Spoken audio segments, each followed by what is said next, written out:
Halo guys, selamat datang kembali di channel IT Gadget. Bareng aku di sini Muiz. Gimana nih kabar teman-teman semua hari ini? Ya, aku berdoa semoga kalian semua tetap selalu dalam keadaan sehat dan tetap selalu menerapkan protokol kesehatan. Karena apa teman-teman? Pandemi ini belum selesai, dan kalau teman-teman lihat di pemberitaan media sosial bahwasannya kasus virus COVID Omicron ini juga semakin meningkat, terutama buat teman-teman yang tinggal di daerah Samarinda. Kita udah mulai masuk ke zona kuning kalau nggak salah. Kuning atau merah ya? Kuning sih kalau nggak salah. Jadi pesan aku buat teman-teman semua, tetap jaga protokol kesehatan supaya kalian tetap bisa sehat dan tetap bisa menjalankan aktivitas kalian, dan tentunya tetap bisa nonton video dari channel kami. Dan pada hari ini aku akan nge-review sebuah iPhone, produk dari Apple lagi. Warnanya asik banget ya, menyala banget warnanya, dan mungkin buat teman-teman udah nggak asing lagi dengan iPhone ini. Ya, ini adalah iPhone 11 yang dirilis Apple pada tahun 2020. Yang at least iPhone ini baru berjalan 2 tahun dan harga secondnya itu udah jatuh banget. Udah worth it banget buat didapatkan. Bahkan aku juga bisa bilang rekomendasiin banget sih buat teman-teman yang pengen pakai iPhone tuh di tahun 2022 ya. Paling tidak pakainya di iPhone 11 lah, atau adiknya lah ya, kakaknya satu generasi, yaitu iPhone XR. Sebelum kita mulai untuk review handphone ini, jangan lupa buat teman-teman semua terus dukung channel kami dengan cara like, comment, dan subscribe channel YouTube kami di IT Gadget Channel, dan juga follow Instagram kami karena di sana akan banyak sekali di share reels, feed, ataupun ya informasi seputar penggunaan gadget, perawatan gadget, dan tips dan trik dari penggunaan gadget sehari-hari. Jangan lupa juga tinggalkan komentar kalian di kolom komentar yang ada di bawah, masukan-masukan kalian atau pendapat-pendapat tentang pengen di-reviewin HP apa. Bisa juga langsung DM di Instagram kami di IT Gadget Channel, nanti linknya aku masukin di deskripsi di bawah ya. Oke, sebelum membahas secara lebih detail soal si iPhone 11 ini, ada baiknya kalau kita tonton dulu video sinematiknya tentang bodi, layar, kamera, dan bla bla bla bla nya seperti biasa. Ini dia videonya.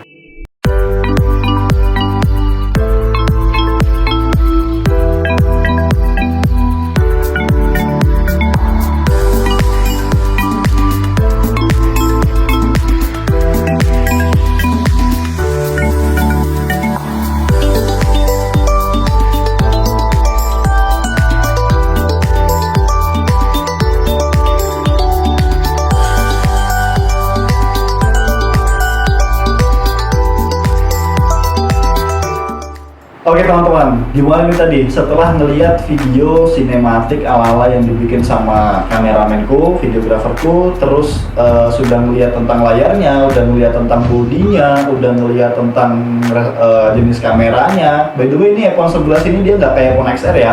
Dia punya line up 2 kamera di sini, yang mulai 11, 12 itu punya line up 2 kamera.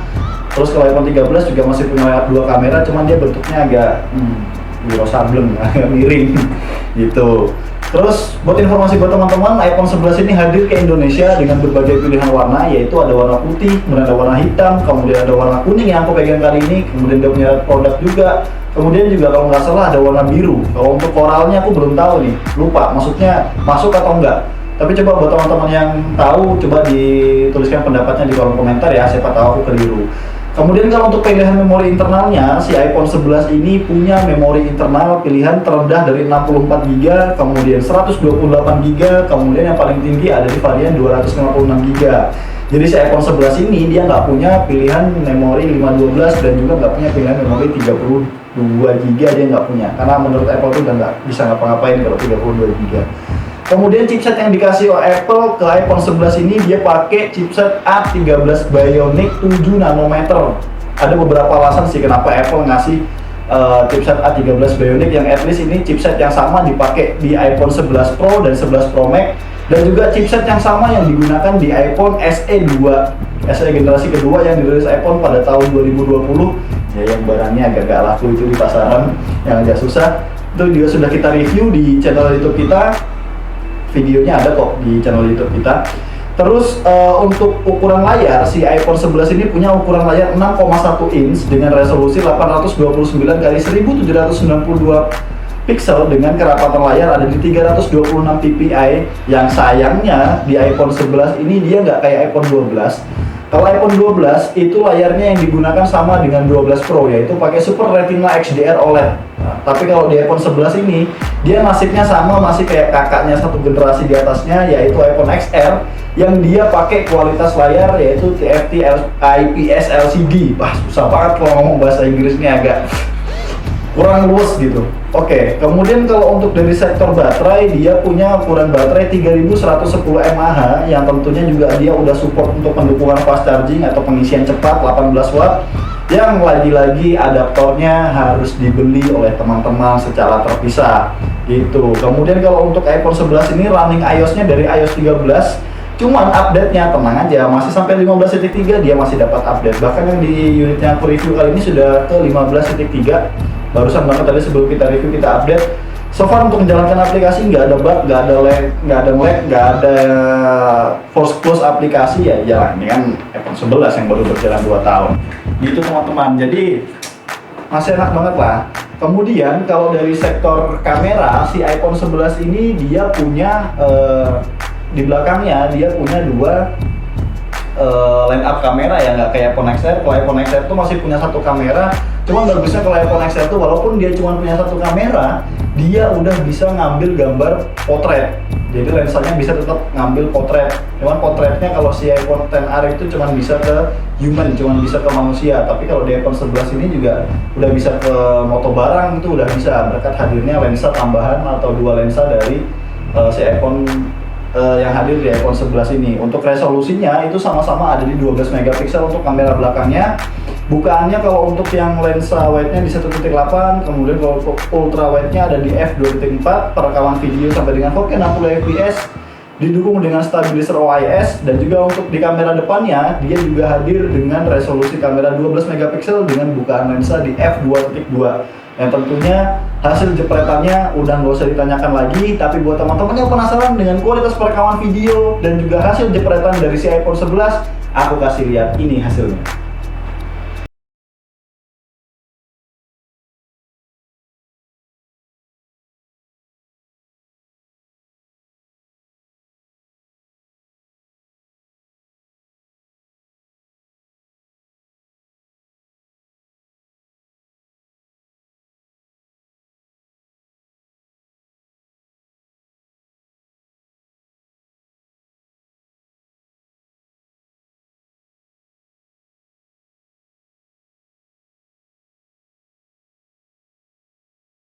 Oke teman-teman, gimana nih tadi setelah lihat hasil kualitas perekaman video dari si iPhone 11 dan juga hasil foto-fotonya yang udah diambil sama videograferku tadi di iPhone 11 ini.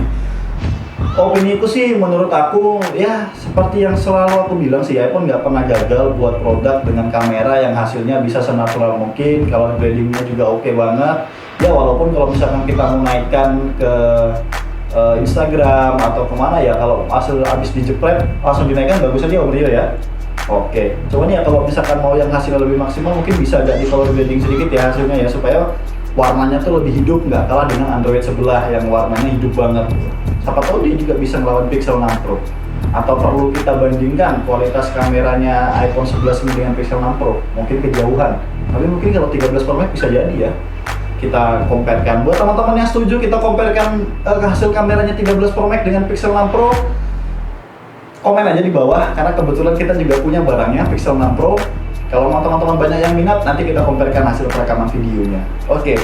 Terus yang pengen aku bahas di sini yang selanjutnya adalah kenapa sih iPhone itu dengan spek yang dikasih udah sama dengan 11 Pro dan 11 Pro Max. Chipsetnya Apple A13 Bionic 7 nanometer, 8,4 juta core inti apa itu yang bekerja secara bersamaan, yang bisa memudahkan untuk multitasking bla bla bla bla bla bla. Tapi kenapa kok layarnya masih pakai IPS LCD? Kenapa sih nggak dikasih yang sama AMOLED atau OLED yang sama-sama dipakai di iPhone 11 Pro dan 11 Pro Max? Di sini aku coba kasih informasi atau pendapatku, ya mungkin ada 3 alasan sih kenapa iPhone masih pakai layar IPS LCD di iPhone 11-nya. Alasan yang pertama adalah dengan hadirnya layar IPS LCD, resolusi yang dikasih itu bisa lebih tinggi dibandingkan kalau misalkan pakai OLED. Jadi dengan ukuran 6,1 inch tadi seperti yang aku jelasin, resolusi layarnya itu udah cukup tinggi untuk di iPhone 11 walaupun dia pakai jenis layar yang belum OLED. susah banget kalau ngomong bahasa Inggris nih. Belum OLED, tapi masih pakai TFT LCD. Cuman kalau kita lihat secara kasat mata untuk penggunaan sehari-hari itu nggak bisa kita bedakan sih apakah ini OLED, apakah ini TFT LCD. Bahkan untuk orang tipe-tipe orang yang cuek bodoh amat tentang spek di atas kertas yang intinya cuman ya udahlah, yang penting kalau dipakai di mata itu nyaman, nggak sakit di mata, pakai apa berjam-jam tuh walaupun nggak baik buat kesehatan tapi tetap masih nyaman buat dipakai untuk sosmedan, untuk main game. Ya ini masih oke banget. Susah banget ngebedain kalau disandingkan juga dengan 11 Pro Max itu ya sama sih ya. Kecuali betul-betul didetailkan, betul-betul dilihatkan, diteliti satu-satu mungkin baru ketahuan. Tapi kalau secara kasat mata orang awam penggunaan sehari-hari itu nggak kebaca sih dengan hadirnya resolusi yang tinggi di iPhone 11 ini ya. Jadi jenis layar yang di atas kertas masih pakai TFT LCD itu tertutupi lah. Kemudian yang kedua yang aku rangkum adalah sepertinya iPhone ini belum mampu untuk memproduksi layar AMOLED. Karena seperti yang teman-teman tahu mungkin layar AMOLED itu masih yang raja layar yang nggak pernah gagal bikin layar itu adalah di produk sebelah. Produk apa ya? Produk Korea ya? Ya, si produk Korea itu yang luar biasa banget kalau buat layar dia nggak pernah gagal. Dan selama ini iPhone itu kalau untuk support layar OLED-nya tuh support terbesarnya didapatkan dari LG. Jadi belum mampu manufakturnya iPhone untuk memproduksi layar OLED sendiri. Jadi mungkin itu juga beberapa alasan kenapa akhirnya si iPhone 11 ini dikasihnya layar TFT IPS LCD yang at least itu sudah digunakan iPhone dari iPhone 8 Plus, iPhone XR di iPhone 11. Berarti iPhone sudah bisa memproduksi untuk yang jenis TFT LCD ya, walaupun secara spek di atas kertas dia beda, satu OLED, satu IPS LCD. Cuman kalau kita yang lihat atau bahasa kita itu secara mata megapiksel itu nggak akan kelihatan bedanya dan masih tetap nyaman-nyaman aja buat dipakai sehari-hari, baik itu penggunaan sosmed, main game, balas-balas WA atau scrolling Instagram mantan dan lain-lain. Itu masih enak banget kok kelihatannya. Oke, dan yang alasan terakhir adalah kenapa sih masih dikasih IPS LCD? Karena untuk menekan harga produksi yang otomatis ketika harga produksinya ditekan, otomatis harga jualnya juga jauh lebih murah. Ya ini adalah strategi yang dikasih iPhone itu karena iPhone tuh kalau setiap ngerilis itu selalu menerapkan strategi TikTok. Yang besar-besarnya dulu dirilis, kemudian yang kecil-kecilnya juga dirilis. iPhone yang kita pengen ngerasain dengan spek pakai iPhone 11 Pro Max, spek yang dipakai sama tapi dengan harga yang lebih murah, akhirnya LCD-nya dikurangin kualitasnya. Yang tadinya harusnya pakai OLED ya dikasih TFT IPS LCD. Terus kalau di iPhone 11 masih juga dirasa kemahalan, pengen ngerasain spek yang sama pakai iPhone 11 series, dikeluarkan lagi iPhone SE 2 2020. Sebetulnya iPhone tuh nggak pernah survei, tapi dia mengerti kondisi kantong-kantong mahasiswa dan kantong-kantong orang-orang kayak aku dan videografer ini. Jadi dikasih beberapa pilihan lah. Jadi untuk menekan biaya produksinya supaya bisa lebih murah, harga yang didapatkan lebih murah, tapi feel pengalaman dan penggunaannya juga nggak murah sama sekali. Ya walaupun itu tadi sih aku ulang-ulang, walaupun dia pakai TFT IPS LCD tapi jadi kualitas layarnya di mata tuh masih oke banget. Jadi itu mungkin 3 alasan kenapa sih iPhone masih kasih jenis layar IPS LCD di iPhone 11-nya. Oke, sekarang kita masuk ke bagian akhir dari video ini, yaitu tentang opiniku. Mungkin aku kasih 6 alasan ya. Ya, 6 alasan kenapa iPhone 11 ini aku bilang masih worth it banget buat dipakai di tahun 2022. Alasan yang pertama adalah mungkin teman-teman sudah pernah dengar yang namanya fitur Wi-Fi 6 atau Wi-Fi 6, di mana diklaim Wi-Fi 6 ini dia mampu memiliki kecepatan rendering siapa bahasanya? Loadingnya ya, kecepatan jaringannya ya. Kecepatan jaringannya itu lebih cepat dibandingkan dengan generasi Wi-Fi sebelumnya, dan di iPhone 11 itu sudah bisa mendapatkan fitur dari Wi-Fi 6. Jadi secara otomatis kalau Wi-Fi 6 ini sudah merata hadir di seluruh Indonesia, si iPhone 11 ini bisa menangkap sinyal Wi-Fi 6 tersebut, dan otomatis kecepatan jaringan ketika kita menggunakan jaringan Wi-Fi itu bisa lebih cepat di iPhone 11. Kemudian untuk alasan yang kedua adalah desainnya yang masih modern banget ya. Layar poni itu nggak bisa kita pungkiri ya, walaupun pertama kali dipakai oleh iPhone itu dipakai di iPhone X, tapi sampai dengan generasi iPhone 13 Pro Max dia masih menggunakan layar seperti ini, masih menggunakan layar poni dengan perbandingan layarnya dari 19,5:9. Jadi ini masih HP yang nggak ketinggalan zaman banget buat dipakai di tahun 2022. Kemudian alasan yang selanjutnya adalah performanya yang masih kencang banget, didukung dengan hadirnya chipset A13 Bionic 7 nanometer, otomatis untuk menjalankan aplikasi-aplikasi yang bisa digunakan sehari-hari, kayak main game Genshin Impact, main game Mobile Legends, main game Asphalt 9, main Free Fire disebutin nggak ya?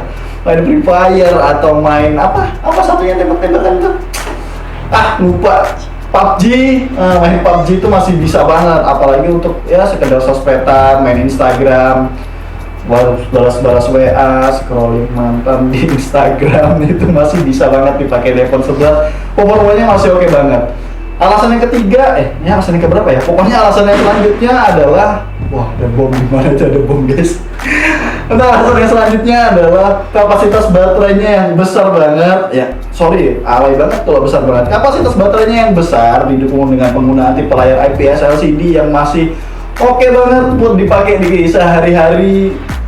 Kalau cuman sosmedan, balas-balas WA, cek-cek Instagram, itu sehari sih nggak habis baterainya. Tapi kalau dipakai main game terus-terusan, seperti di reviewnya iPhone 17 kemarin juga aku bilang, iPhone 13 Pro Max pun kalau dipakai main game terus-terusan ya baterainya nggak akan cukup seharian. Jadi masalah baterai itu boros atau enggak, atau cukup atau enggak di penggunaan sehari-hari, aku kembalikan lagi ke teman-teman penggunaannya mau untuk apa. Kemudian selanjutnya adalah fitur kamera. Fitur kameranya di iPhone 12 ini dia bisa mangkap portrait, bisa mode normal, bisa mode ultrawide, bisa dengan hadirnya dua line up kamera dengan resolusi masing-masing 12 megapiksel, 12 megapiksel, di depan juga 12 megapiksel. Jadi kalau harus selfie, ngambil gambar setelah merekam video pakai selfie juga pakai selfie sih, pakai kamera depan masih bagus hasilnya. Tonton tadi videonya, kalau yang di skip dilihat dulu videonya, hasil kameranya gimana, hasil kualitas perekaman videonya gimana, itu masih oke banget, masih enak banget. Terus yang selanjutnya terakhir adalah buat teman-temanku yang pakai HP ini buat main game, ini udah sip banget HP ini karena dia punya dual stereo speaker. Lebay banget, XL pun juga punya, tapi ya ini masih oke banget memang. Jadi ya aku berusaha mengorek apa kelebihan dari iPhone 11 ini supaya bisa aku informasikan buat kalian. Jadi dia punya dual stereo speaker yang hasil speakernya tuh enak banget buat yang main game atau nonton YouTube, itu masih enak banget pakai iPhone 11 ini. Jadi buat kalian yang udah dari tadi pengen banget buat dapatin iPhone 11 ini, udah langsung buka sosmed kalian, buka Facebook kalian, buka Tokopedia kalian, atau hubungi langsung konter-konter langganan kalian, telepon langsung ada ke iPhone 11.